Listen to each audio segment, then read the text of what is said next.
Happy International Civil Aviation Day, and Hey, welcome to the playoffs for the 19th season of the Sandlot Fantasy Football League. With me this week, woo. I have fellow playoff attendees, Nick Makita. What's going on, bud? Hey, what's up? Welcome to the playoffs. Oh, feels good. Feels good. I got Hillers this week too. Hillers, how are you Yeah. doing with your playoff achievements? Oh, with that part, great. Exceeded all expectations. Yeah, we're bringing some credibility to the podcast. I know. Finally, I'm Yeah. not sure if we've ever all three made the playoffs and still been doing a podcast. I don't know. Listen to our wisdoms, you scrubs. Maybe- I think maybe you speak two for can the get entire league win. This is probably the first time in league history where unanimously, well, not unanimously, but 11 of the 12 owners wanted one outcome in a game, and that game that was everyone wanted Hillers to lose last week, and it didn't happen. But it was nice that we all agreed that is what we wanted to have happen. No, I Pritchard didn't wanted me I to win. disagree. I did not want Hillers to lose. and- Pritchard wanted me to win, and I wanted to win. So that's two. True. yeah, yeah, and I wanted you to win too because I don't want any Hey. part. I don't want any part of Dari in the playoffs. I mean, if we can get No. one heavy hitter like that out, let's do it. Oh my God. Yeah. But Hillers at work, I know you're in the aviation industry to a degree, and when I Yeah. say the industry, I mean the business. Yeah. And how did you guys celebrate International Civil Aviation Day today? With bureaucratic chaos and infighting. So a normal Wednesday. Yeah, I mean, we're really coming at it hard this year. I feel like we're bringing more energy than ever to not quite solving people's problems. So happy to be there. I'm still on track, though, to retire as someone that enabled drones to give me a taco through my window. So Hey, Hey, we're not there yet, but by the time I retire, society will thank you for that. I'm fucking better Yeah. with tacos. Nick, what's your stance on planes? Pro? I am pro. Are we talking about? Yes, that's why I couldn't come up with the right Your stance on joke for aviation. planes. Like Yeah, you're we- talking about like Little House on the Prairie planes or airplanes. That's where I was going to go. No, aviation planes. We're talking about civil aviation. I am To pro fly. I am pro aviation.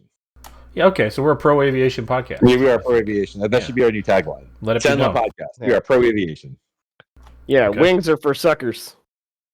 This I is mean, more of than the three of us, I am the only pilot on the. I am a pilot on this podcast. Mm, I'm a licensed pilot. mm. pilot of what? Drone. I He passed have the my drone pilot- I have my drone exam. license. I have my drone's pilot's license. Oh, a drone. So you're on the ground? I'm a pilot. I mean, I don't own a drone, and I haven't flown a drone, but I am a You registered can't be a drone pilot if you're on the ground. It's garbage. All right. Well, It's like being a driver if you're Yeah. sitting in the pits. You're like remote William controlling a Shatner car. trying to get his astronaut wings, like you did anything. Hey, Yeah. between Scully and I, we landed one airplane on the Hudson. Yeah. Okay. All right. So pretty Good rough talk. outline for the show today, boys. Just kind of some overviews of the season. Patting ourselves on the back, trying not to hurt our shoulders while we're doing it, of course. For our great playoff run. Also, congrats to Pritchard and Esther on their playoff run as well. Came down to the wire this year. Overall, I think it was a great year. It was one of our most active years I think we've ever had by measurable, by some measurables at least. But yeah, came down to the wire, and I don't really know how we want to do this, but Well, let's just have a little chat, a little fireside chat. yeah. So, I mean, what do we think about the season overall? I mean, is there we got any thoughts coming into the playoffs here? Let's. We're talking about not the playoffs. Talking about the season as a whole, right? I mean, 'Cause I'm thrilled. I don't want to alienate more than 60% of our league by talking about the playoffs. So Yeah, we're more talking about the season. The season in review. We'll get to it. Yeah. Well, I mean, I think we kicked it off right. This was one of, for me, a top 3 draft. We got so many people in. We had some robust but civil discussion and got some new owners in there and some new memories, new burritos to eat. And I think, I don't know if the draft, everyone being so present at the draft had anything to do with it, but I felt that this was a a more balanced league than normal. You know, I think a lot of people could have been under slightly different scenarios contenders. Usually it's only, 4 people and just beating the rest of us up. But this year I feel like there's some coming up and some hope for next season. So I was really pleased to get started off that way. And I think to even like carry on that, I think that throughout the year there was a lot of engage. Like there was a lot, like our WhatsApp chat was very active. Like, and it helps that we had everyone. Like we finally got Pritchard on the WhatsApp chat, and he threw in a couple of comments here and there, and it was like I think everyone except Daria is probably the only person who didn't contribute at least something to that thread at some point, which is always fun to be like, we have 11 of our 12 owners. We have the majority of the league commenting and just enjoying watching football, or the smack talking aspect of it, or the whining aspect, or whatever it is. We heard from everyone in some capacity on that chat this week, which was a nice change because I think over the previous years, we had email and we had WhatsApp and we had email threads and then we had text chains, and like WhatsApp has seemed to kind of become that unifying app that we can use to chat, and it's nice to have that system to communicate to each other. For our 2 genres, shit talking and whining. The only 2. Yeah, I think so. I mean, do we want to start with? Do we want to do team overviews at all, or? I don't think. Well, I mean, we'll touch on it as we go. I mean, I think there were some things that did go as expected this season. There were some things that met our expectations from when we started. Okay. Grimes was luckier than he should have been. Daria was unluckier than she should have been. The Grimes thing's just It's science, funny, though, at this we point. can get into that in a second, and I actually calculated luckiness. I'll be interested to hear this late breaking science. The lucky equation, he found it. Yeah. I mean, we got which division was the hardest, I think, demonstrably correct. Although that we fell off a little bit on the other 2, but we can talk about that later. The interesting thing about that is your divisional record, Hillers, was 8-1. Yeah. My superpower. Kicking the ass. And you had 5 losses. So you were 4-4 outside of division? Something like that. Yeah. Yeah. And so some of the league's weakest So teams that, too. that would indicate that your division was the easy part of your schedule to me. But, Well, it isn't. That's just, my... I don't have a luck equation, though. Nick, does a luck equation show that? I think two of my losses, if not 3, at least 2 of my losses came from Hillers, and they were within, 5 points. He beat me by, 5 points. Yeah, and I will say Daria went 3-6 in division, but 6-2 out of division. So that's it's tough to have a win-loss record of over 100 on the season and miss the playoffs. That's for just all play. Yeah. That's for all play. That's just rough. That means she lost what, a fourth of the games it was possible for her to lose, or something like that. Is that part of the equation, Nick? What do you got for us? So what I did was, if we just want to dive right into that now, is I figured out, I arbitrarily, because what I was trying to prove is, you guys, because, we keep saying that, Daria's the best team to ever make the playoffs, and, she got so unlucky, and I was like, okay, well, how unlucky did she actually get? So I arbitrarily chose these numbers, this, percentile, and kind of ran with it. Like any good math, it starts with arbitrary numbers. Arbitrary, yeah, why not? So what I said was that if you were in this top, I broke it down into the top 25% on any given week and the bottom 25% in any week.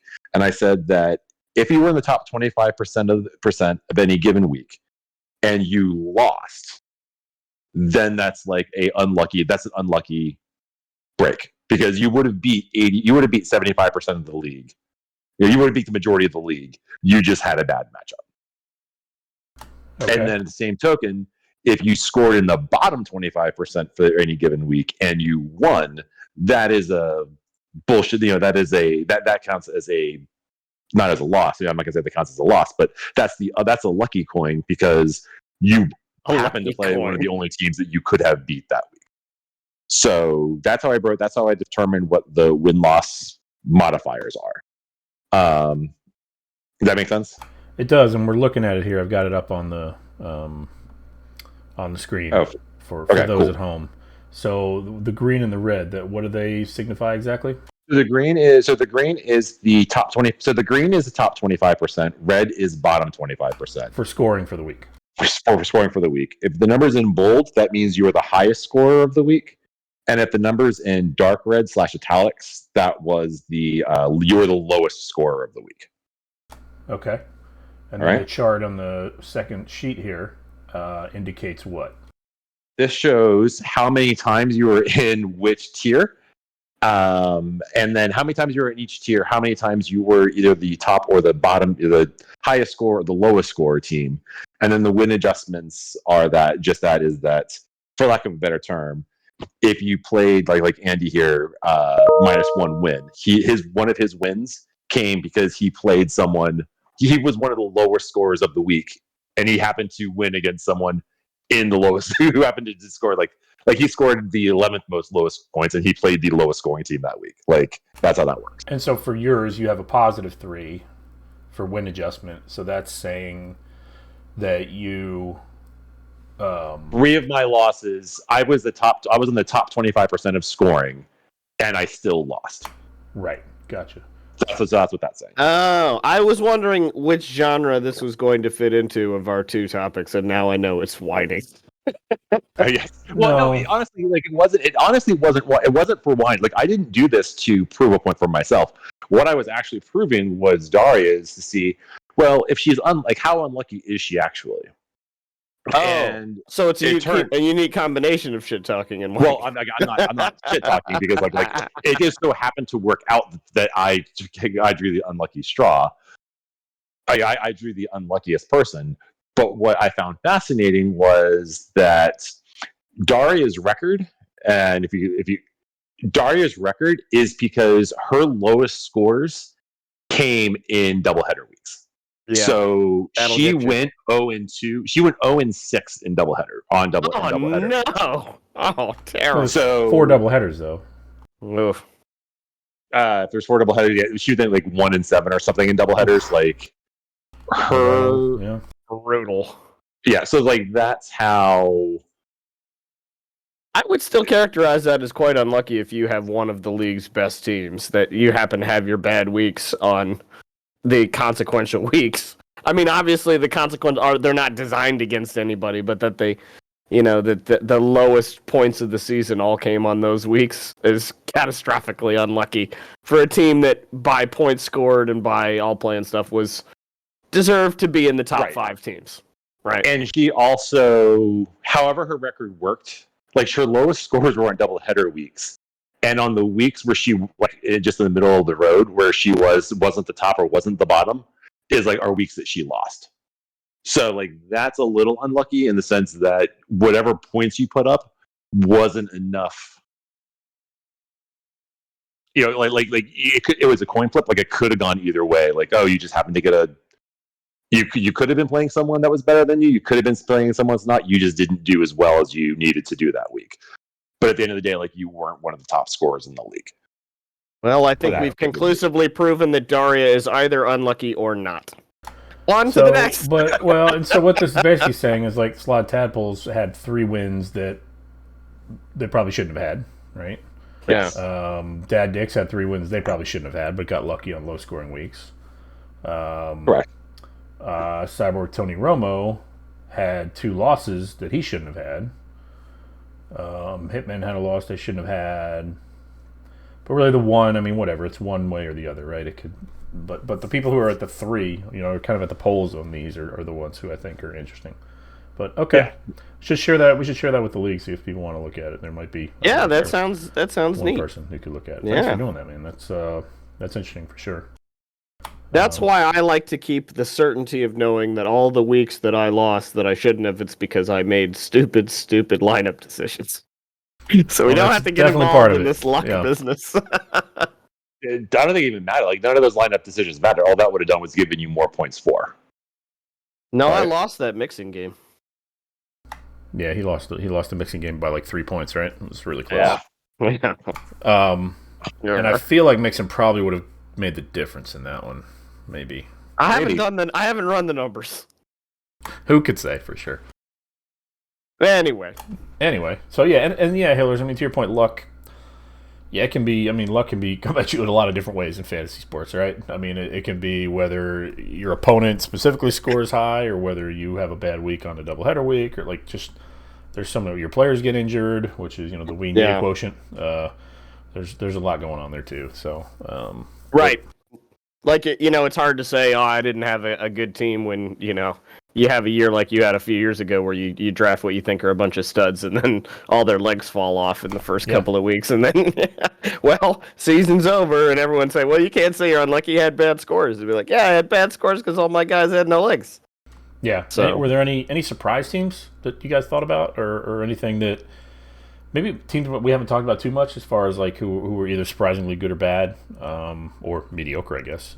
But that's kind of boring to talk about. Comes to mind. Right. I mean, every year we think, this looks like a good team. Andy seems like a guy with a good head on his shoulders.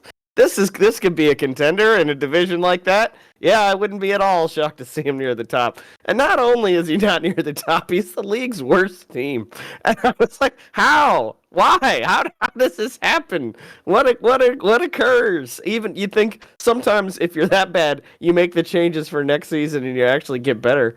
But he didn't. He remained bad. He had 3 wins all year, which is bottom of the barrel, but I don't understand exactly why. With Nick Chubb and Saquon Barkley and, what looked like a promising slate of receivers, you figure you could have adjusted.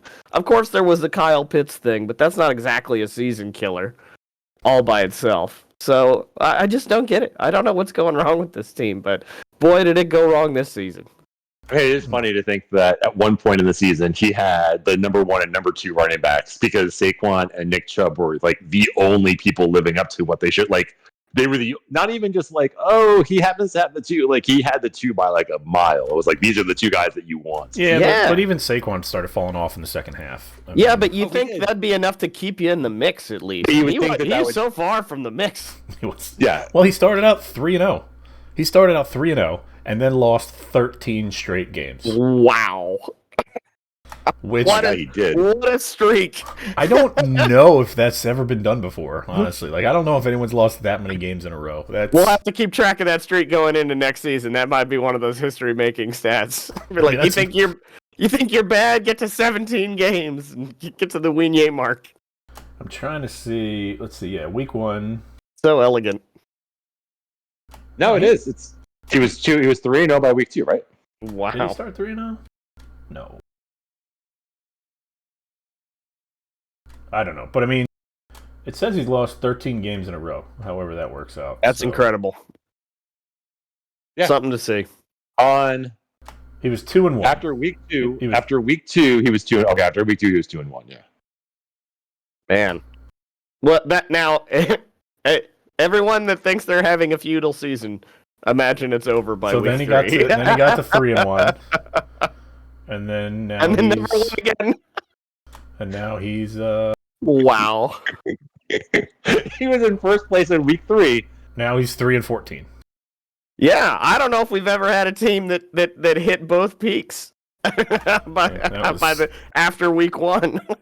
Hey, there's a number where you can say team that started off 2-0 have like a 60% chance to make the playoffs. Yeah. Here's one of the 40%. Here's one of the ones that fell so far off the chart we didn't even have a line for. And to your point, I mean, you guys, I don't remember exactly the discussion in the first podcast, but you guys had him. I had him as a playoff team. I don't think you guys were thinking he'd be a bad team necessarily. Just didn't have it as a playoff team. So like, right. The fact that one of us had him as a playoff team means that there was some hope and some possibilities. Yeah, there was some optimism. But you talk about the fence sitters, and like every team has those guys who could go either way, and his guys did not go the right way. Another team I would say was surprising this season was Cyborg Tony Romo, our perennial boogeyman, and one we all fear. Is he dead, Nick? Ooh, the king dead? Know. Those trades that he just made, like, it's tough to rule him out. Like, I see him getting ready to try to like get back on the hill next season, but once you get knocked off, there's a long way to climb back up to the peak. Can we just take a moment and just enjoy the fact that he's not in the playoffs? Feels for pretty good. For once in his Sandlot career, he is out of the playoffs. Well, him and Grimes both, honestly, right? Like, Yeah. like those two Yeah. guys have been just running roughshod. I mean, with a kind of a haymaker by Pritchard in one of those years who had a run, but those guys, other than Pritchard, have just been destroying us for the last 7-8 seasons. It's a new era. God, what? I mean, I hope so. Out to the new era. But yeah, I do enjoy it. No offense, Roscoe. I mean, God, you're a hell of a formidable foe, and it's Justin Jefferson and friends is going to be causing us fits next year too. I mean, but for now we can be glad. I mean, is he Michael Myers? Is he coming back next year? You know, I mean, it's maybe I mean, again, just look at his roster. Aaron Jones, Garrett Wilson, and Justin Jefferson are pretty solid at wide receiver. Dameon Pierce, Aaron Jones, Dameon Pierce, and Breece Hall, pretty solid at running back. I don't know that he keeps Jones. Maybe he does. I don't know, but still, I mean, there's it's three too running backs soon for draft speculation. We're gonna have 4 podcasts about that. Aaron Jones and Sure. Breece Hall, he probably keep. I don't know. The He's not story keeping. is, Yeah. it's surprising. He's dead and he's never coming back, and it's a new era. Yeah. It's fine. I think anyone with Justin Jefferson is Scary. you know, Yes. can just needs to fill in some gaps and Yeah. can be good. But yeah, CTR was surprising. I mean, I think we all had CTR maybe as a playoff team or at least on the cusp there at the beginning. Yeah. Yeah, I would like to go back and listen, write down our predictions. You know, I should have gone back and looked at our notes just to be able to compile I have this. them. But I feel like okay, cool. Like I feel like TDJ kind of came out of like the Taurus and the Hare kind of came on really strong there at the end to make the playoffs. So Hillers had TDJ as a division winner at the beginning of the year. So, I didn't. Yeah, when you talk about surprising teams, I didn't see the not going to happen Chiefs coming, and putting a pretty strong performance in to be second by record in the entire league. If you'd have told me that is a shocker. I did not see that coming. Yeah, I think between the TDJ and not going to happen Chiefs, those teams are pretty similar. I think what we said with the Chiefs coming in was they're shallow. He spent big on his top running backs. He spent big on his studs, went very stars and scrubs. And we thought that the depth wouldn't hold up, but it did. Or the shallow team would not hold up, but it did. He didn't have really major injuries. Yeah. Right. Made a key trade or two, down the stretch. And, here he is. His team's still healthy, so here he is. But Pritchard, I mean, I don't know. Like, he's just Pritchard, man. I don't know how he does It's it. a Pritchard team, yeah. It's a Pritchard team. But Pritchard making the playoffs in a year where he straight up drops CEH and no one even picks him up again. That is surprising because that would have said to me at the beginning of the season, oh well, this entire thing has gone utterly to shit and there's no way to keep it. But he hung in there.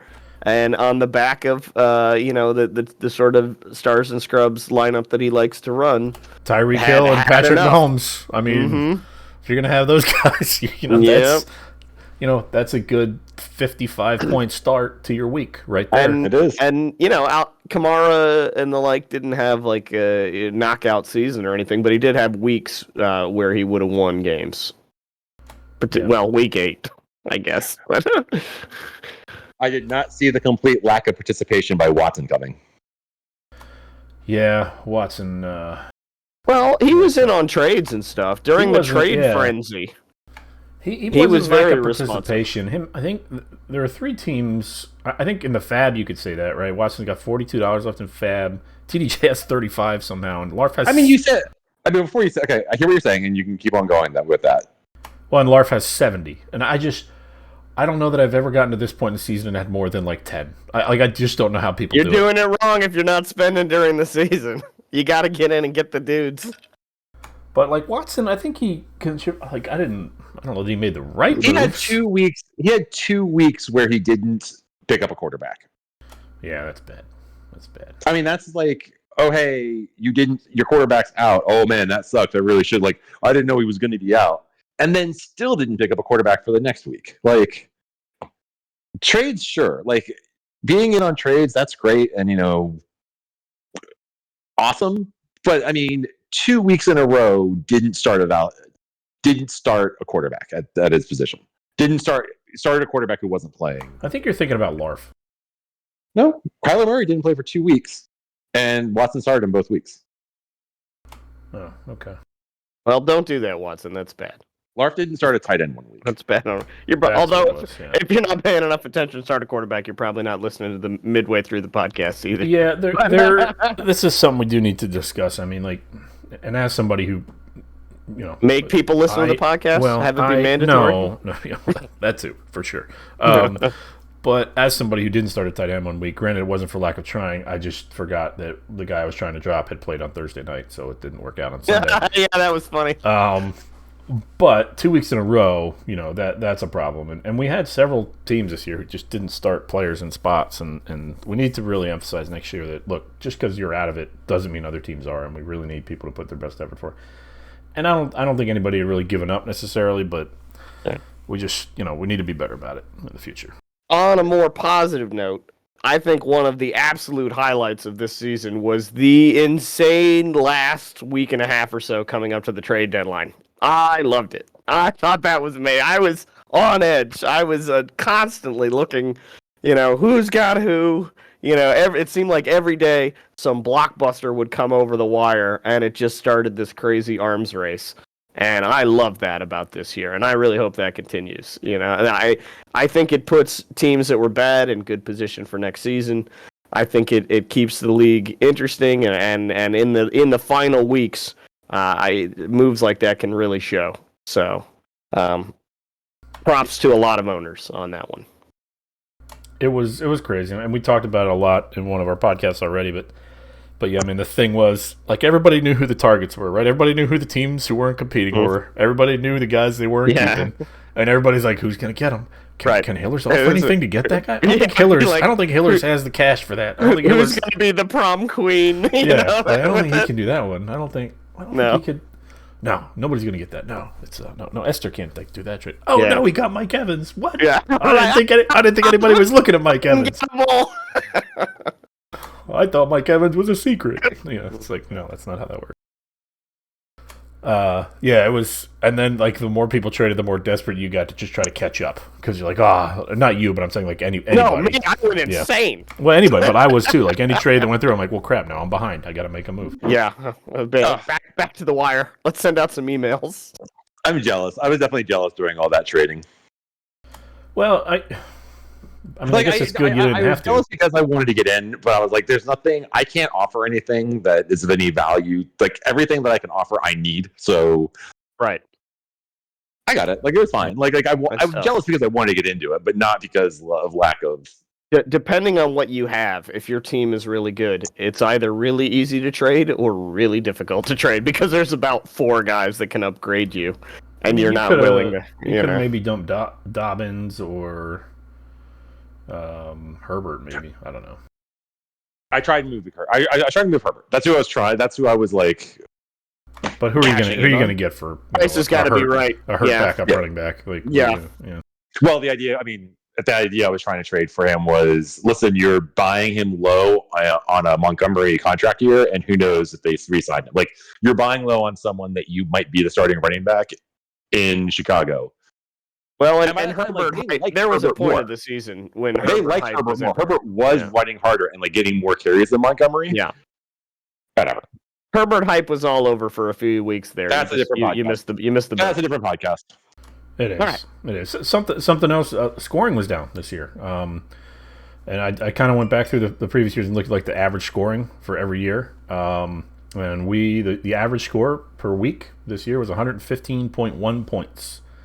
Last year, not the same as last year. About the same, 115.9. It was almost a full point difference. Year before that, it's been going down steadily since 2018, when it was all the way up to 124.1 points. And then the year before that, our non-PPR year, it's 2017. We went to PPR in 2018.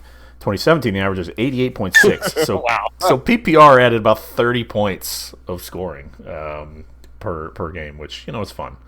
I think a lot of it is this, and I don't know how much you guys have heard of it, but like this stupid podcast I listen to, they talk about this too high safety thing that a lot of teams are playing, where they're basically not letting teams beat them deep, and so like guys like Mahomes and these other guys who aren't real I mean, not that Mahomes isn't a great A quarterback, short passing game, yeah. but Just blown they don't up. want to sustain drives. They want to gun it downfield, but they've got these two high safeties just sitting there waiting for that, so it doesn't work. And so you've got to sustain these long, short dink and dunk drives if you want to get anything done, which is possible, but it slows the game down. It slows down the scoring, and I think that's really kind of affected some of the quarterback scoring as well, which isn't as high as it has been in the past. Yeah, Like- but we've also seen the rise of the role like the pass catching running back. That has really expanded kind of a rare position and made it so it wasn't quite as desperate as it once was when there were only about 3 workhorse backs and they were the only one that you could rely on because they were just getting it by volume. Now having a few more guys in the league that are catching some checkdowns and things like that is really valuable to just expanding the level of available talent if people are willing to look that one level deeper. Yeah. Yeah, I think so for sure. I mean, it's just weird. Like if you look at quarterback yardage and like what they're throwing for, man, it's like every week there's like 15 quarterbacks who don't throw for 200 yards. It's like, it's so bad. It's so weird. Yeah. And it's just like I don't know, man. It's these teams are just targets are king for wide receivers. it's like the these shift days. in baseball or something. These defenses are doing to a degree. I mean, it's not as severe, but like they're basically just saying, "Look, we'll bend all the way down, and then we'll stop you at the goal line," kind of thing. And we'll see if that continues. But it's been in steady decline for our league, at least. The scoring has for the last 5 years or so. Something else, Nick. Just to put some all play in perspective, I went back and did a little all play research. And your all play this year puts you at a 748 win percentage, which is the best of any team in the last 4 years. So, congrats on that. Dad Dix was 692 last year, and then CTR was the 2 years prior to that was exactly at 727. Had the exact same all play 2 years in a row. So that's the mark. not a huge difference, and I think Daria would have been second.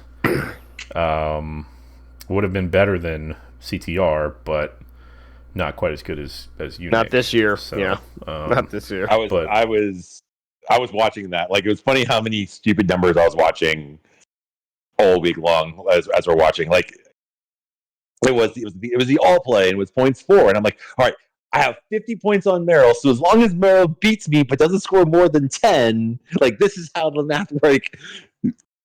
Yeah, it was. Yeah, we had some pretty dominant teams this year for sure. 3 or 4, and then on the other end of things, as far as the bad side of the all play, we had the Assassins with the worst all play at 223 win percentage, which is quite terrible. That's real bad. Ducks the previous year were 237, and Ducks the year before that, not to be outdone, were at 204. And then Patty the year before that was at 174, and wow. That's pretty horrible. I know. Well, hold on there. I'm seeing all play for Wynye at .176. That's not all play. That's actual record. Oh, okay. That's actual. I made that mistake when I started doing that. But okay. I do want to go back real quick when we're talking about surprises, and I do want to say like props to Des for making that late season run there at the end to like laughing stock of the league to oh shit, he has a chance to take Merrill and become go for the division. And then it made it fun. Yeah, it made it fun. He put the Frighteners on you there for a minute, and that's good. That's good for the league. And congratulations on not being the worst after a long time at worst, Des. He just doesn't have the arsenal right now, right? Like he has a good enough team to where he can make a little run, and I think it was like weeks 8 and 9 where he started putting up some big numbers. Yeah. And then like Etienne got hurt, and when that happens to a team like his, like he just don't have the. You can't take it. You don't have the backfill to fill that out. But he's digging himself out of the grave. He's digging himself out. He is, and he's real excited actually about next year. He's like, I finally got rid of the crap that this other guy left me, and now I'm building a team, and I think he is. He's got some good keepers, made some good moves, and next year I might not be excited to be in a division with him if it breaks down that way. So. The Royal Rumble will tell. Yeah, but yeah, he made a run and just kind of just he was on last night. We were playing some games and he said, "Man, he's like 150 points." He was looking at how games finished. Like that's so many points, and it made me realize like his team's just not in that tier yet, right? He just hasn't gotten to where Because like for teams who are competing for that playoff spot, like 150 is like it's high end, but you need to be able to get there. It's not crazy to you, right? Like it's like, well, this is your what I need. ceiling's got to be over that, right? Right. To be in the top this is what you have to be able to do to compete, and I think he'll get there. Again, he's building the pieces to do that. And I think some other teams are too, but he's going to get there. It's just if you can't do that, you don't have to do it all the time. But if you can't pop that up when you need to. Looking at it real quickly, I think 130 is that number. 130 is the number that the top teams. Yeah, I think that's true. That's one you want to kind of consistently be near, right? Yeah. Just eyeballing it right now, looking at Willie Green on the spreadsheet, 130-ish is that point. That's usually a winning game. Yeah. Yeah, I think so. And that'll make you some headway in an all play, and you know, in a playoff game, you need to be able to call something like that up, you know, or hope you get lucky with the. So there you go, Des. Expert analysis, scoring more points. By the way, I love the all-play category. Like I know that we had some discussions about that in years past with other owners, but I think the all-play is a great barometer and a great stat to be following. I think so too. Grimes, do we need to talk about? Is Grimes dead? Is his team dead officially? Or is he in a full rebuild? As you've pointed out many times this season, he shouldn't have been alive in the first place. The zombie just ran out of juice. I think. I think we're fine. I'm not really that concerned about Grimes. The only thing to be concerned about was his mystical ability to find out where the wins were going to be that he could achieve and then run in and scavenge them like a crab. But, I mean, that's not exactly terrifying, and it shouldn't be next season either. I don't know. We'll see what his keepers look like, but there's some sneaky keepers on that team. I'll make him up a logo that's just a crab with his head on it. You can have that as and there's also the idea that just says, you know, you could just blow it all up and say, I'm going in with $150 in the draft next year. And if there's anyone that I don't want to have with a lot of money, it's Grimes at this point. We'll call it Grimes Win Scavengers. Yeah, but I think he's got some guys. He's got some guys he wants to keep. You know, like we'll see. You can't get like anyway. We don't need to go. I think everyone should abandon. Yeah, I think everyone should abandon their keepers. Yeah. That's our position. Blow it up. Anti-keepers for everyone else. Right. Another reason, jumping back to the scoring thing, tight end this year was a complete and utter dumpster fire. Oh God, it's been so hard. Proportions, and just for some historical context here,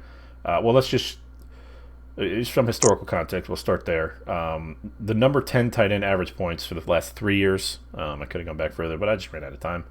This year, the number 10 tight end had 8.9 points per game, and there were only 11 tight ends over 100 points. So last year... That's such garbage. 100 points is not good. It's not. Last year, there were 17 tight ends over 100 points, so 6 more tight ends went over 100 points. That's a lot. I mean, that is a big difference. Yeah. And they average about a point and a half more per game, which doesn't sound like a lot, but that matters. I mean, that's a point and a half average is quite a bit. And then even going back 2 years, it was a full point more per game they averaged, and again 17 tight ends over 100 points. So I think that's probably, if we went back and looked at the numbers, that's probably where the numbers shake out normally. Like you have around 17-ish tight ends who will crest that 100-point barrier. This year we had 11, which is just awful. Dumpster fire. For instance, Taysom Hill is the number 8 tight end on the year this year. Off of that one game that he had. Yeah, that's because he had like 40 points in that one game. He's not even a tight end. Yeah, he's a quarterback. I mean, he's the number 8 tight end. And I love that. I love that statistic from that 1 week where the highest scoring tight end didn't catch a single pass. Yeah, Taysom Hill. Mm-hmm. He was the highest scoring tight end last week too, by the way. But I think he only had like 14 points. I think that was like the highest scoring tight end last week. It was. Yeah, I wish I could get 14 points out of my tight end. Everybody does. Well, not almost everybody, because there's this other guy, Travis Kelce, who is the number 1 overall tight end and has 92 more points than the next tight end. And when your tight ends are only scoring, what does Kelce have this year? Kelce has 246. So, and he has 92 more than the next closest person. So I don't know what percentage-wise that is that he scored more than that person. Killers, quick! What kind of math is that? I don't know. He needs to be nerfed. I think it's showing he needs to be nerfed. But that is 6 more points per game than the number 2 tight end. That's an extra tight end on your team that you get to play every week. Like, you're just getting that extra player. And the reason Nick's team is so good is a lot because of Travis Kelce. And then competitive advantage like we've never seen at that position. Yeah, I mean, heck, you go to the number 4 tight end. Travis Kelce has 130 more points than the number 4 tight end, which is like almost twice as many points. It's ridiculous. And then you look at a guy like Eckler, who is kind of the same way, right? Whereas, his receiving numbers that he has, he's so good that, Eckler and Kelce are just carrying Nick's team right now, and that's why. I mean, he's almost got an extra 2 players based on those guys. So, Travis Kelce. I mean, there's no chance you're throwing it back next year, right, Nick? We'll find out. But Okay, no. cool. Maybe he'll retire. He's getting up there. He's getting old, Nick. You might want to. I do think about that, and I thought about that. I thought about it this year, and I was like, he's I getting thought up that there. this year too. Should have thought But, harder. I was like, I'm gonna give it one more year. I don't care. Like, I'm in one league that's a snake draft league, and I'm in another league. I might end up in one more. I don't know. But if I end up in any snake draft league, I don't care what pick I have. I don't care. I'm picking Travis Kelce first. I will pick him first overall. I don't care, because I'm so tired of thinking, is Evan Ingram the guy I want to start this week? Or Let me know, because I'll trade him and drop him in this league. Is it Evan Ingram, or do I want to start Hayden Hurst? We're talking about this. Like, what does he go for in the draft? Next year's draft? Let's say Travis Kelce this year. Like, let's throw him back, and let's say that you have the. You know that he's not going to hit the cliff this year. Like, let's say that that he's. I would have said somewhere in the 30s, but who the hell knows? I'd pay up to 50 for him. I'd pay around 50, probably more for him. I think this year in the desert, the tight end desert, has really honed Mike's thirst for Travis Kelce. It's ridiculous. He's the number 1 tight end every year. It's with a bullet. It's not close. He is incredible. He's amazing. He never gets hurt. He's on a great team with a great offense. He's the focal point of the passing game. He would if you bought him for 50. Well, then so be it. So this isn't tight end cast, but I hear what you're saying. All right. What else we got? Minigames? Want to talk about minigames? Sure, yeah. Everybody should have access to the minigames spreadsheet, I think. If you don't, I'll try to double check that and make sure we share that out. Or whoever can share. I don't know if I can do that, but we'll try to get that shared out. The rich get richer, of course. We try to spread it a little bit, but, a lot of minigames are tied to successful teams and successful achievements. We try to throw some fun ones in there, too. But our biggest winner... somehow, even those, the rich somehow still win. Yeah, well... Hillers is the big winner so far with $80. A lot of that is due to division win. You get 50 for winning your division, so you got an extra 30 in minigames. I think one was highest scoring bench player. Joe Mixon had me number 1 with the bullet. Well, almost. I mean, you almost lost to somebody else, though. I mean, somebody else almost took it over, which was also you. With almost got him. Number 1 and number 2. No one was getting that mini game from me this year.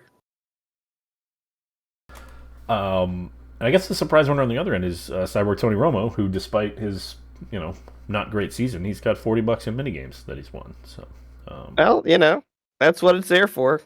Chip in, get you your money back, and thanks for playing. I think everybody won something. Is that right?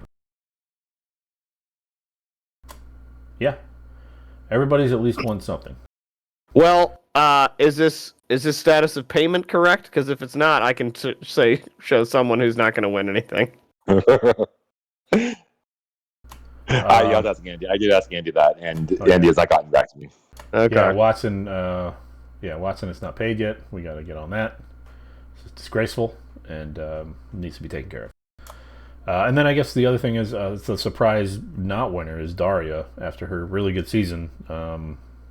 only won $10. So Almost insulting. Almost. Yeah. You'd almost want to give it back at that point. and that was for being the highest scoring non-playoff team. So kind of a ironic just gut punch there. Well, everyone gets to play her in the toilet bowl, so Yeah. Wow. Have fun with that toilet bowl. So I don't know, guys. That's all I had. Is there anything else we want to cover? Or? Well, look into the future. What do we think's going to happen? I mean, we got a few weeks left. As we say, it's a new era. Who shall rule it with the mighty fist? Well, I mean, I think whoever it is, outside of Pritchard, And Hillers. there will be. Oh, yeah. Well, but I mean, outside of Pritchard, it will be a champion that has not at least been a champion in at least like 14 seasons, right? So it's going to be somebody fresh, right? Not necessarily new, but at least fresh. New unless enough. Pritchard makes a run, which hell, he's got Tyreek Hill and Pat Mahomes, so I hope he makes exactly 1 week worth of run. I'm kind of pulling for that myself. Go, Pritchard. What are you thinking, Nick, as the favorite coming in? I think just based on all playing points and everything. I mean, I know schedule-wise you're not the number one seed, but I think everyone kind of has you pegged as probably the best roster right now. I'm just. I think that I'm looking at this like I don't even want to play this game because it's like I don't want to jinx anything and I have no clue. Yes, I do like my team, but all it takes because now we're in the single elimination, right? And it's like one loss and you're out, and it's like we're playing the best teams in the league by large margins. Like this is, I think that it's just gonna be tough. Like it's just absolutely gonna be tough. You got to not choke 2 weeks in a row to be in the mix. So Yeah, that's right? tough. I have to not show. I have to beat TDJ. Then I have to beat you, Merrill, Or Hillers. well, so the way that works, I think if you win, If you win, you'll be playing Tyler Tyler. Esterk. Yeah. And I'll be playing Hillers. I mean, I don't hate that path. I don't hate that path to the championship. I hate I it. feel like I have the easiest path to the championship. I don't want to play any of you people. I'd like to be playing Pritchard next week. I'd like to be playing Andy every week. Can we do that? Yeah. So one lottery winner into the playoffs. You win the everyman into the playoffs. I think Yeah. if I can get to the championship game, I like my chances. Just side note, I always thought that was a great idea for golf. For golf coverage, is that you've got all the pros out there playing this really tough course, and like somebody wins a lottery and ends up it's like here's Joe who's an 8 handicap. Right. He has this putt to shoot 106 today. It's just like, Every year I pitch it for the Olympics, just so people can see how good they are. just I'd how be good people are. like, Yeah. It'd be like, here's what an Olympic shot putter throws. It'd be like, here's what this dweeb we found over in the crowd. Here's what he's doing. Here's what Jason Morris throws. There needs to be more everyman in Everyman lottery is one I support, that'd be great. including for the playoffs. Let's get it in there next Let's get season. a random team in. Actually, you know what? No, we don't need more teams in. We don't need that. Yeah. No, I mean, going back to this, I have an extra game than you guys, so I feel like it's a little bit tougher for me to get in there. But like I said, I would if I had to play Chiefs and TDJ to get into the championship game.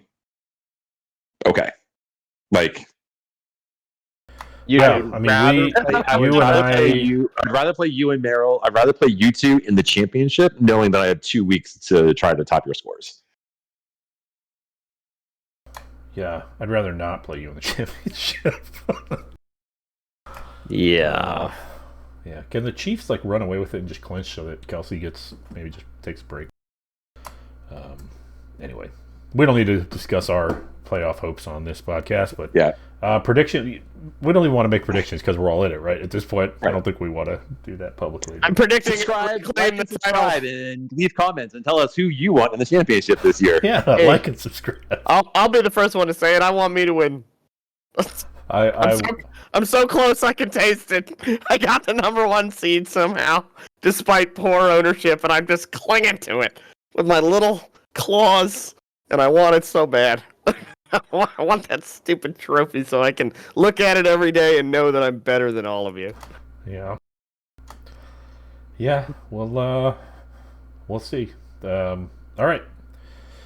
Any toilet bowl predictions? I mean, Daria. We all picking Daria? Probably.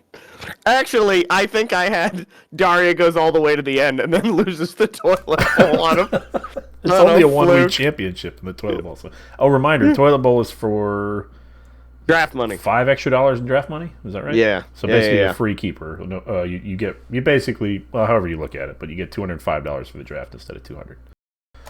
One keeper waived, yeah. And you can, it's basically a waived keeper fee, essentially. So, all right, that it, guys. I think so. All right. Well, That's all I got. We'll probably pick this up after the playoffs at this point. We might get one in pre-championship. We'll see how it goes. But not a lot to say after a couple of weeks, though. Yeah, Everybody, there's only 3 games on, and everybody that's not in them is sure as hell going to listen to a podcast about them. Yeah. All right. For Nick, for Hitlers. Yeah. Merrill. We'll talk to you guys later. All right.